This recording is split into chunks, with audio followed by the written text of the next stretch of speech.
The first land we sighted was called the Dodman. Next ran head off Plymouth, off Portsmouth the White. We sailed by Beachy, by Fairlight and Dover, and then we bore ship to the South Foreland Light.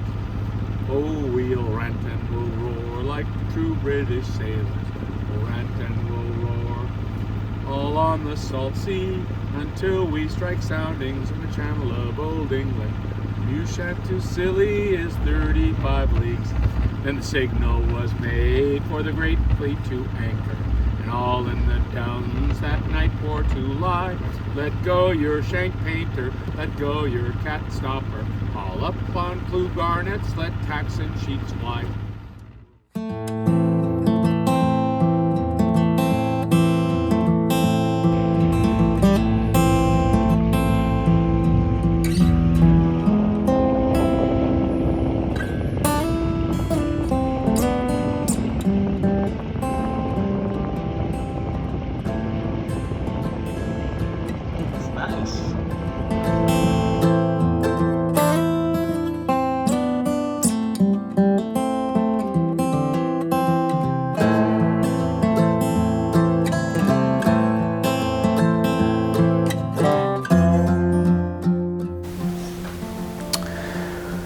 So when I arrived in Portland, Oregon, I reached out to my buddy Travis, who's from Seattle, to see if he was in town and maybe try to get together.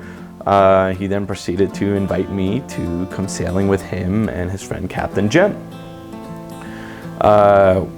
Wanting to channel my inner Captain Jack Sparrow, and given that I love an adventure, I gave up my Airbnb a few days early and drove up to Shilsole Bay Marina in Seattle, where we had set off.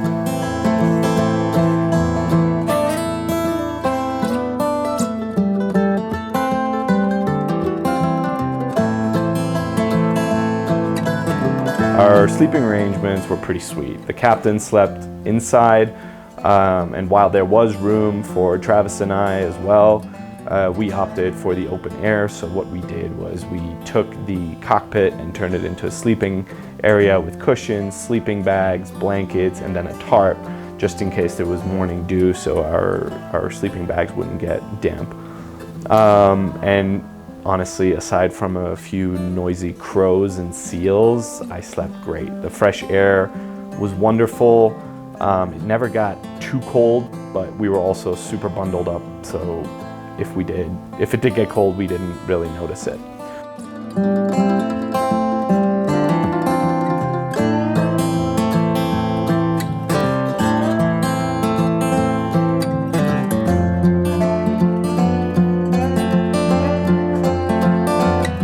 We mostly docked in ports, Port Ludlow, Pleasant Harbor, and Port Edmonds, but one night we did anchor out at sea near Port Gamble. It was really cool being out there. It got dark very quickly because minimal, natural light, and navigating to that port was a bit dangerous, so we had to use maps and radar to try to not run aground.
Topography, the shorelines, the mountains, it was all simply stunning.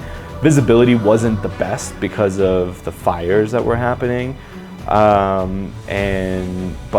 still, it was stunning, like just breathtaking. And unfortunately, I wasn't able to fly the drone as much because there's an actual Navy base there that we sailed past twice.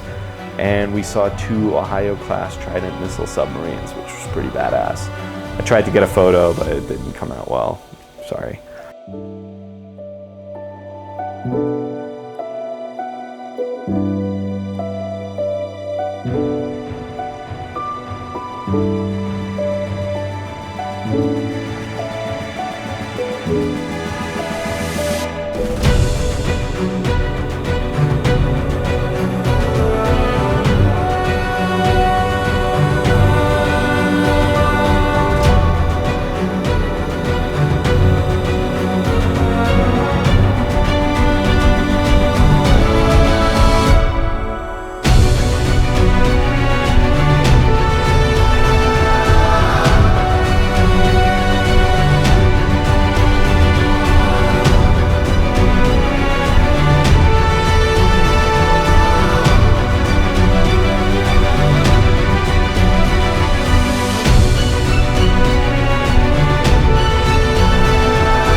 Seeing Seattle from this perspective was quite the treat, and I hope to do it again sometime.